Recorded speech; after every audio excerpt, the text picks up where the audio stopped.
100% 만족할 수는 없지만 그래도 주어진 상황에서 최선을 다했고 그분들이 가장 중요하게 생각하는 그 세 가지를 담아내느라고 엄청나게 그 노력이 있었습니다. 말도 못하는 힘든 과정이 있었는데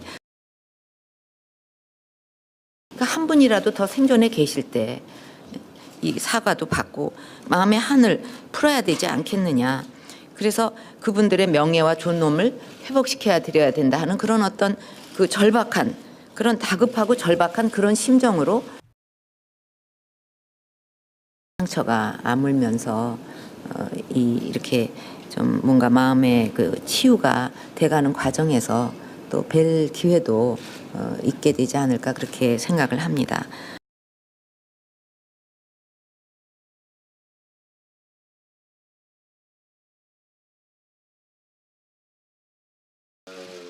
윤병세 외교부 장관이 국회 외교통일위원회에 출석해 최근 한일 외교 마찰을 일으킨 위안부 소녀상 문제에 대해 보고했습니다. 이 자리에서 윤 장관은 시민단체들이 부산의 일본 총영사관 앞에 소녀상을 설치한 것은 외교적으로 바람직하지 않다고 말했습니다. 외교공간, 영사공간 앞에 어떤 그 시설물 또는 조형물을 설치하는 것에 대해서 국제관계라든가 국제이양 측면에서 바람직하지 않다고 생각하는 것이 이제 일반적인 이제 그 입장입니다.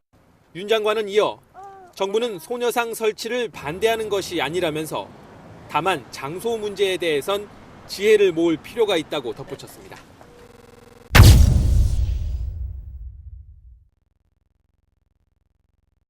부산 소녀상을 둘러싼 일본의 반발은 예상보다 강력해 보입니다.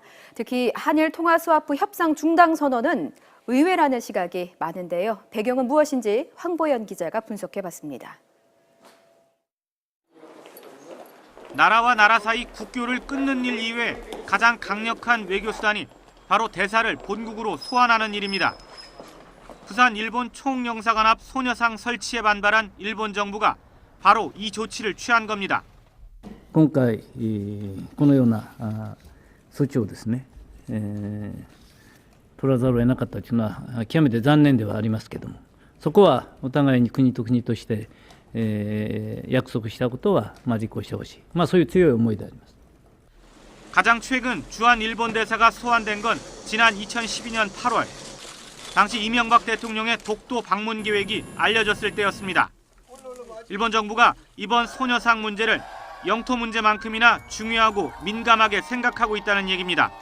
서울에 있는 소녀상의 철거를 기대하고 있었는데 그게 빠르게 이루어지지 않은 거에 대해서는 지금 한국 국내 상황을 고려해서 좀 기다리고 있었다고 보는데 이제 부산에 새로운 게 또 생긴 거에 대해서는 굉장히 경악했다고 봐요.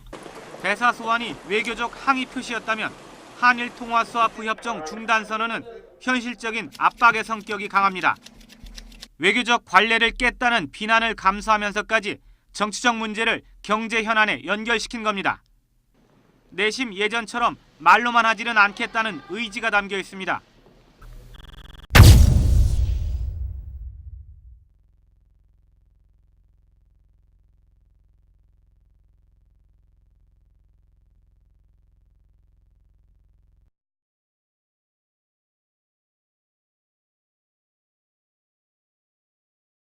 그래서 이 10억엔 무슨 돈입니까? 일본의 그 배상금이냐 여부는 일본이 배상금으로 인정하지 않습니다. 그건 시청자 여러분들이 다 아실 거고요. 네. 일본이 인정하지 않기 때문인데 저희가 아예 일본의 내각 의사록, 그러니까 정부의 회의록을 원문을 구해서 번역해서 분석을 네. 했는데 이렇게 나옵니다.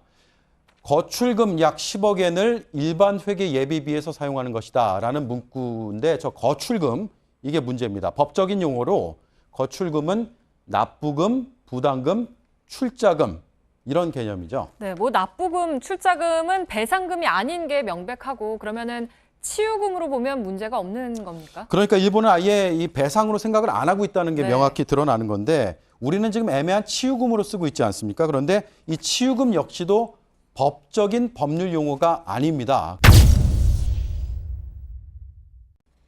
법적인 성격의 어떤 명칭을 제가 딱히 말씀드리기는 어렵습니다. 배상입니까 치유입니까? 배상금적 성격을 띤 치유금입니다.